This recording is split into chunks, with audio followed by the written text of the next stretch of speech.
I learned early that silence meant disappointment in my house. When my brother spoke, everyone listened. When my sister laughed, my mother smiled. When I talked, the room usually went quiet. "Why are you staring like that?" my father asked one night. "I was thinking," I said. He scoffed. "Thinking again? About what useless dream this time?" My brother smirked. "Let him talk, Dad. This should be good." I swallowed. I just wanted to say something.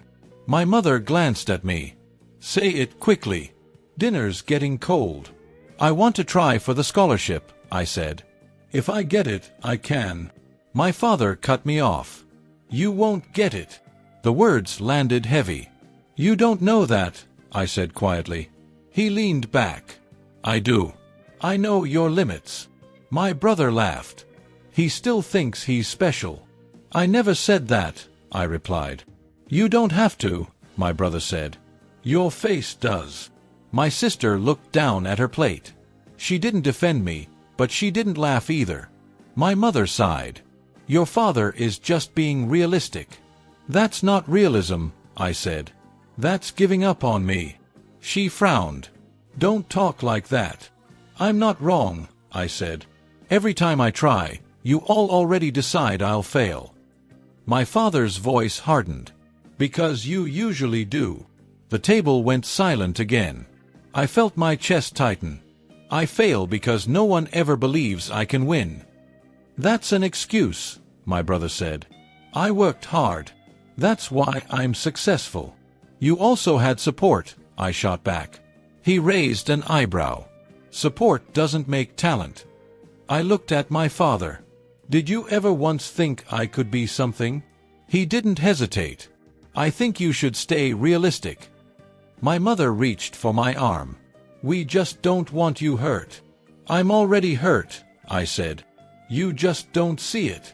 She pulled her hand back. "Enough," my father said. "You're not chasing fantasies. You'll take the safe path." "I don't want the safe path," I replied. "I want my own." My brother leaned forward. "And when you fail?" I met his eyes. "At least it'll be my failure." My father stood. "You won't embarrass this family." I stood too, hands shaking. "I already feel embarrassed living here." My mother whispered, "Don't say that." "Why?" I asked. "Because it's true." My sister finally looked up. "Can we just eat?" "No," I said. "I need to say this." My father crossed his arms. "Say it." "I'm tired of being the mistake," I said. "I'm tired of being compared. I'm tired of being treated like I don't matter." "You matter," my mother said softly. "Then show it," I replied. She had no answer. My brother laughed again. "Drama won't change reality." "Reality is what we make," I said. My father shook his head. "You're not ready for the world." "Neither were you," I said before I could stop myself. His eyes darkened. "Watch your tone." "I've been watching it my whole life," I said. "You never watched me." The room felt smaller. I took a breath. "I lost my job today." My mother gasped. "What?" My father frowned. "How?" "They cut staff," I said. "I tried everything." My brother shrugged. "Figures." "I need help," I said. "Just for a little while." My father didn't even look at me. "No."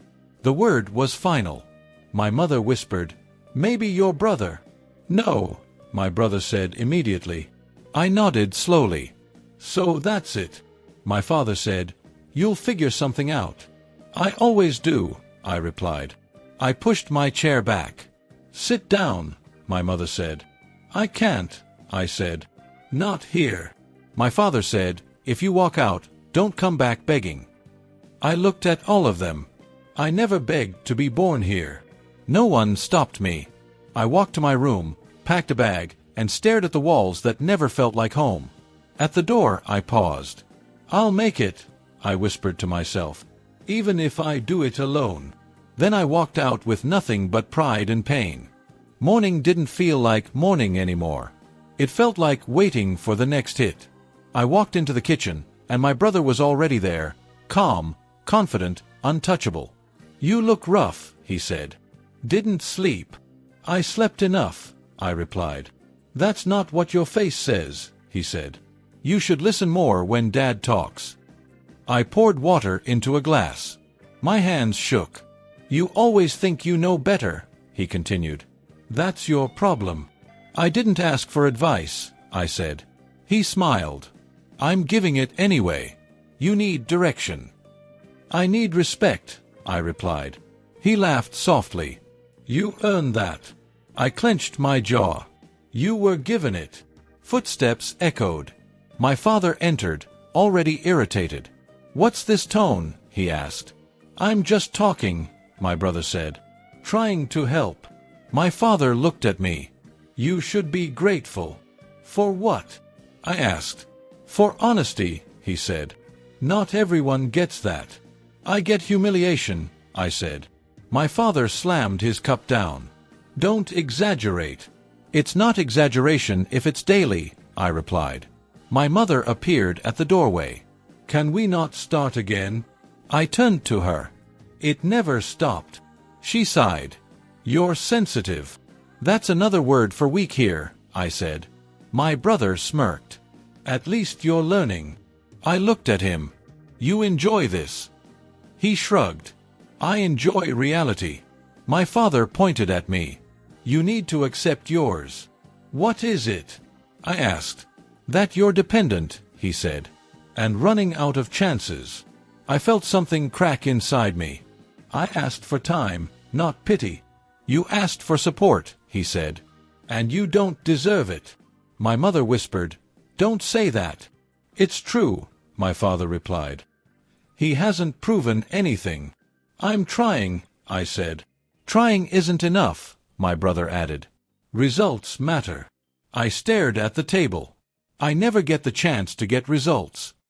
"You get chances," my father said. "You waste them." My chest burned. "You decided that before I started." Silence followed. Heavy, sharp silence. My father spoke slowly. "Here's how it will be." I looked up. "You stop chasing these dreams," he said. "You take what we offer, or you leave." My mother gasped. "That's harsh." "That's fair," he replied. I laughed, empty and bitter. "So obedience or exile?" My father met my eyes. "Your choice." My brother leaned back. "I choose wisely." I stood. "I already did." My mother reached out. "Sit down." "I can't breathe here," I said. My father raised his voice. "You think the world will be kinder?" "No," I said. "But it won't pretend to love me." My brother scoffed. "You'll be back." "Maybe," I said. "But not like this." Night fell quietly. Too quietly. I sat on my bed, staring at the walls, hearing every word again. "You're dependent. You waste chances. You don't deserve support." I pressed my hands against my face. "Stop," I whispered. The door opened. My father stood there. "Have you decided?" "I have," I said. He crossed his arms. "Then listen carefully." I nodded. "You walk out," he said, "and you're on your own. No money. No safety net." "I understand," I replied. "You will fail," he said. "And when you do, don't blame us." "I never blamed you," I said. "I blamed myself." "That's your weakness," he replied. "No," I said. "It's my honesty." He stared at me. "You'll never be anything without us." The words cut deeper than shouting. I took a breath. "Then I'll become something without you." My father turned away. "Good luck surviving." He left. I sat there for a long time. Fear wrapped around my chest. Shame crawled under my skin. Anger burned everything else. I opened my bag. "What are you doing?" my sister asked from the door. "Leaving," I said. Her voice shook. "You don't have to." "I do," I replied. She looked away. "I'm sorry." I nodded. "I know." I zipped the bag. At the door, my mother stood crying. "Please," she said. "Just stay tonight." "If I stay," I said, "I won't leave tomorrow." She said nothing. I stepped outside. The air felt cold and unfamiliar. I didn't know where I was going. I only knew I couldn't stay. I closed the door behind me and walked into the dark. The first night alone, I slept on the floor. Not because I wanted to, but because I didn't have a bed. The room was small, empty, and quiet in a way that made my thoughts louder. "You'll never survive," my father's voice echoed in my head. I sat up. "I'm surviving right now," I muttered. The next morning, I counted my money twice. It didn't change. "That's it," I whispered. "That's all I have." I went out anyway. Fear didn't pay rent. At the cafe, the manager barely looked at me. "Experience?" "Yes," I said quickly. "I learn fast." He shrugged. "Come back tomorrow." Outside, my phone buzzed. A wrong number. I laughed. Even fate's confused. Days blurred together. Rejection became routine. Not hiring. Position filled. Leave your number. I left everything but hope. At night, I argued with myself. "You should go back," my brother's voice said. "I won't," I replied out loud. "You'll fail," my father added. "Maybe," I said. "But I'll fail forward." One afternoon, I sat on a bench staring at nothing. "You look lost," a man said. I glanced up. "I am." He nodded. "Good. That means you're moving." I frowned. "Who are you?" "Someone who started with less," he said. "Name's Kareem." I stopped. "I'm just looking for work." "Everyone is," he said. "But few are willing to work." I followed him to a small workshop. "You know anything?" he asked. "I know how to try," I said. He smiled slightly. "That's enough to start." Work was hard. My hands hurt. My pride hurt more. "Faster," Kareem said. "I'm trying," I replied. "Try harder," he said. "Or quit." "I won't quit," I said through clenched teeth. He nodded. "Good." Another worker laughed. "He won't last." I ignored him. At lunch, a guy sat beside me. "Name's Sam." I nodded. "Nice to meet you." "You knew?" he asked. "Obviously," I said. He chuckled. "Don't mind them. They laugh at everyone." "I don't mind," I said. "I remember worse." That night, exhaustion hit hard. "Why are you doing this?" my mother's voice asked in my head. "Because staying broke me," I answered. Weeks passed. I failed a lot. "You messed that up," Kareem said once. "I know," I replied. "Fix it," he said. I did. Slowly, something changed. "You're improving," Sam said one day. "I am," I asked. He nodded. "You don't complain anymore." I ran out of energy for that, I said. Kareem watched me closely. "Why do you push so hard?" he asked. "Because stopping hurts more," I said. He nodded. "Pain can teach." One evening, I dropped my tools and sat down. "You okay?" Sam asked. "I heard them again," I said. "Who?" "My family," I replied. "They live rent-free in my head." Sam leaned back. "Mine too." We sat in silence. The next week, Kareem handed me a task alone. "You trust me?" I asked.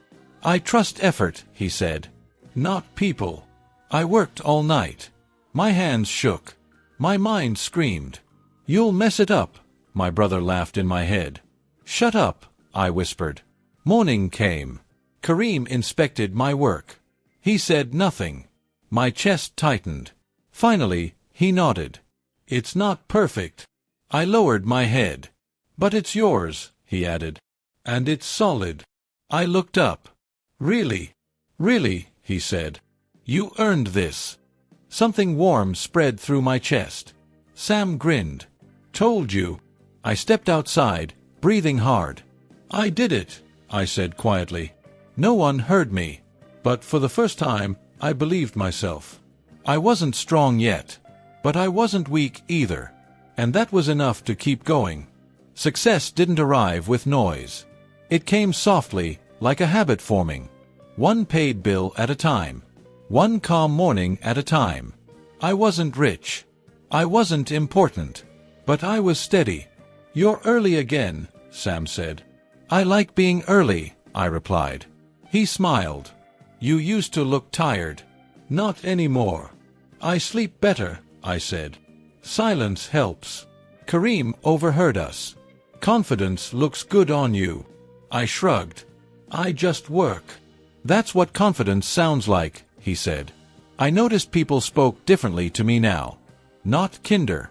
Not warmer. Just neutral. Like I belonged. "Can you handle this task?" a client asked. "Yes," I said. "I'll finish today." He nodded. "I trust you." Trust felt strange. Heavy. Earned. That night, my phone buzzed. An unknown number. I ignored it. It buzzed again. I answered. "Hello. It's me," my mother said. I stayed quiet. "I heard you're doing okay," she continued. "Are you eating properly?" "I eat," I replied. She hesitated. "Your father asks about you." "That's new," I said. "He worries," she said. "So did I replied. "For years." She sighed. "We just want to talk." "I'm busy," I said, and ended the call. My hand didn't shake. The next message came a day later. My brother wrote, "You still working that job?" I stared at the screen. "Yes," I typed. "It pays." "That's good," he replied. "Just checking in." I laughed quietly. He never checked before. "You smiling at your phone?" Sam asked. "Family," I said. He raised an eyebrow. "The complicated kind?" "The silent kind," I replied. Work got heavier. Responsibility followed. "Train the new guy," Kareem told me. "Me?" I asked. "You," he said. "You're ready." The new guy looked nervous. "Relax," I told him. "No one expects perfection." He blinked. "You sure?" "I'm proof," I said. Later, my father called. "I won't take long," he said. "I don't have much time," I replied. "I heard you're stable now," he said. "I am," I replied. "That's good," he said. "You should consider coming home sometime." I leaned against the wall. "Why?" "We can talk," he said. "As adults." "We were always adults," I said. "Only one of us acted like it." Silence followed. "I respect what you've done," he said slowly. The words felt forced. Heavy. "I didn't do it for respect," I replied. "I know," he said. "That's why it matters." I ended the call without answering. That night, I sat alone, thinking. They sensed it. The shift. The space between need and choice. "You've changed," my sister said when she visited my workplace. "I grew," I replied. She looked around. "You seem calm." "I am," I said. She lowered her voice. "Dad regrets things." "Regret doesn't rewrite memory," I said. She nodded. "I know." My brother sent another message. "We should meet sometime." I replied, "Maybe." That word felt powerful. At work, Kareem watched me closely. "You're holding back," he said. "I'm thinking," I replied. "About what?" he asked. "Whether I need closure," I said. He shook his head. "You already have it." I looked at him. "How do you know?" "You stopped asking why," he said. I realized he was right. I didn't rehearse arguments anymore. I didn't crave apologies. I stood on my own. Another call came. My father again. "I won't pressure you," he said. "But the door is open." I took a breath. "It was always open for you." He didn't respond. I ended the call. That evening, I walked home slowly. I wasn't angry. I wasn't proud. I was free. I realized something important then. I didn't need to return as anything. Not broken. Not victorious. Just myself. And for the first time, that was enough. They called on a Sunday. That alone told me something was wrong. "Can you come over?" my mother asked. Her voice trembled. "We need to talk." I paused. "About what?" "Please," she said. "Just come." I arrived an hour later. The house looked the same, but the air felt thinner. My father sat stiffly. My brother avoided my eyes. "You look well," my father said. "I am," I replied. My brother cleared his throat. "We wouldn't call if it wasn't serious." "I'm listening," I said. My mother wrung her hands. "The business is failing." I nodded. "I heard." My father frowned. "From who?" "People talk," I said. "Especially when confidence cracks." My brother snapped. "You don't have to sound smug." "I don't," I replied. "I sound calm." My father leaned forward. "We need help." The words hung between us. "You need money," I said. My mother whispered, "Just temporarily." I looked at my brother. "And you?" He shrugged. "Things didn't go as planned." "That's familiar," I said. My father raised his voice. "Don't start." "I didn't," I replied. "I'm finishing." My mother cried softly. "Please don't fight." "I'm not fighting," I said. "I'm listening." My father sighed. "We invested poorly." "You ignored warnings," I replied. "That's not the point," my brother said. "The point is family." I met his eyes. Family wasn't the point before. He looked away. My father spoke carefully. "We gave you food, shelter. You gave me conditions," I replied. "That's parenting," he said. "No," I said. "That's control." Silence followed. My mother whispered, "He didn't mean harm." "He meant dismissal," I replied. My brother laughed nervously. "You're still holding on to that?" "I let go," I said. "I just remember." My father clenched his jaw. "We're asking for help, not judgment." "I'm deciding boundaries," I said. My mother looked up. "So you'll help?" I took a breath. "I need to be clear." My father nodded. "Speak." "I won't save you," I said. "And I won't be your safety net." My brother snapped. "After everything we did for you?" I smiled faintly. "Exactly." My father's voice shook. "You owe us." "I paid in silence," I replied. "In doubt. In years." My mother cried harder. "We're still your family." "I know," I said. "That's why this hurts." My brother scoffed. "You're enjoying this." "No," I said. "I'm ending it." My father stood. "You think you're better than us now?" "I think I'm equal," I replied. "That scares you." He froze. My mother whispered, "Please." I looked at her. "I can help differently." My father sat slowly. "How?" "I can give advice," I said. "Connections. Guidance." My brother stared. "No money. No leverage," I replied. He swallowed. My father asked quietly, "Why?" "Because power taught you nothing," I said. "Loss might." My brother's voice broke. "You want us to suffer?" "I want you to grow," I replied. My mother wiped her tears. "You've changed." "I had to," I said. "You wouldn't." My father rubbed his face. "I was wrong." The words surprised me. "About what?" I asked. "About you," he said. "About control." I nodded. "I know." My brother whispered, "I didn't think you'd make it." "I didn't either," I said. "That's why it mattered." Silence filled the room again, but this time it felt small. My father asked, "So this is it?" "This is honesty," I replied. My mother stood and hugged me. "I'm proud of you." I held still. "Thank you." My brother didn't speak. I walked to the door. "You're leaving?"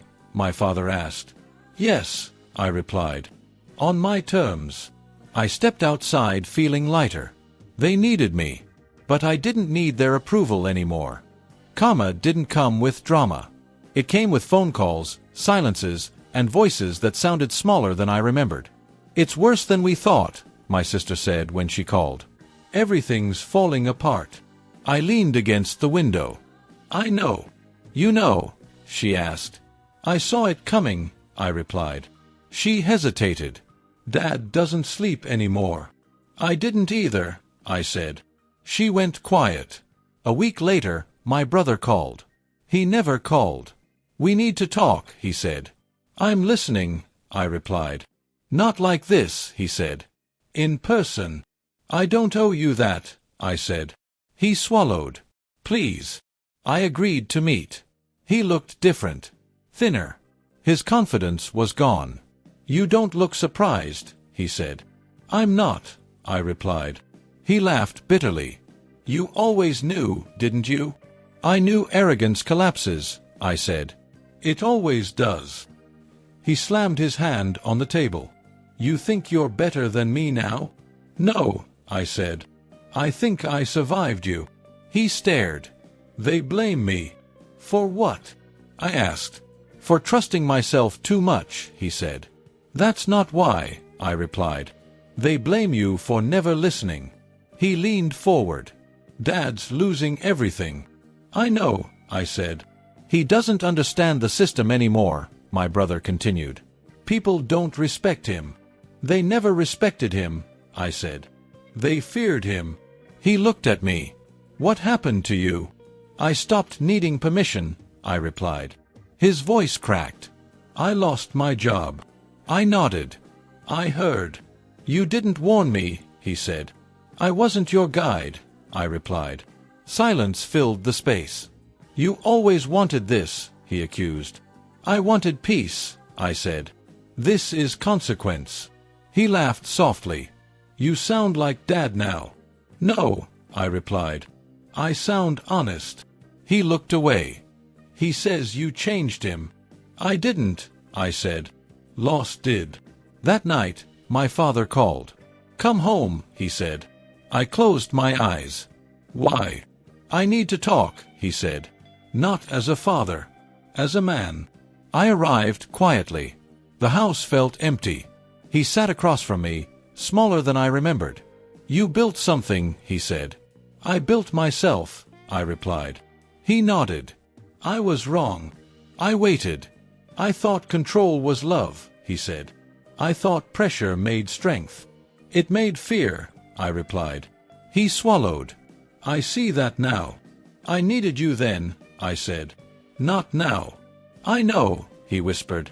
He looked at me. Your brother is broken. I was too, I said. He leaned forward. Help him. I shook my head.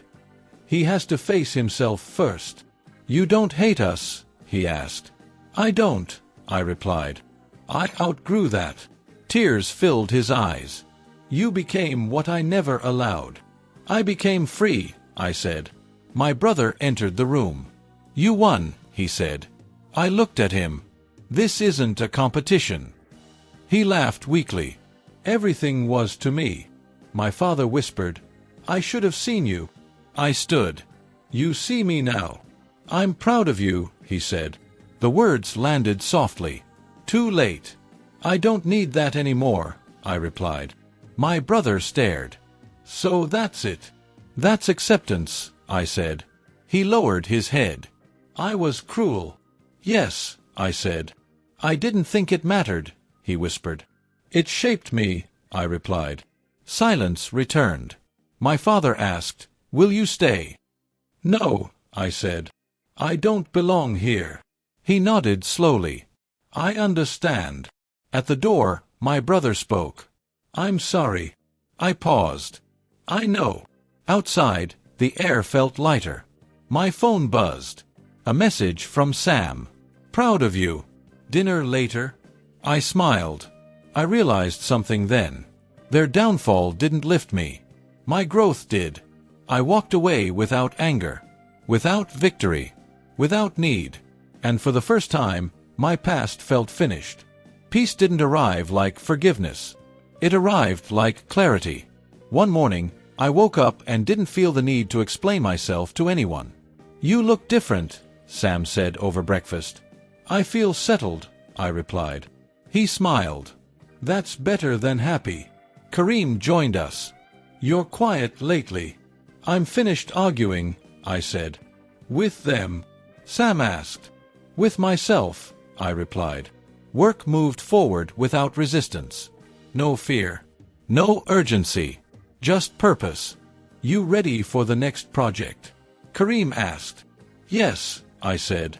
I've been ready for a while. He nodded. You earned that confidence. Later that day, my sister called. They talk about you, she said. I know, I replied. Not badly, she added. Not anymore. I don't need good words, I said. I needed change. She paused. Dad asks if you're okay. I am, I replied. He regrets things, she said. I don't carry that anymore, I replied. That night, I walked home slowly, listening to my own steps. You made it, I whispered. No one answered, and that was fine. Days passed. Then weeks. My phone rang again. My father's name appeared. I answered calmly. Yes. I won't keep you long, he said. I'm listening, I replied. I wanted to say something, he continued. Without asking anything. I waited. You were never the problem, he said. The words settled quietly.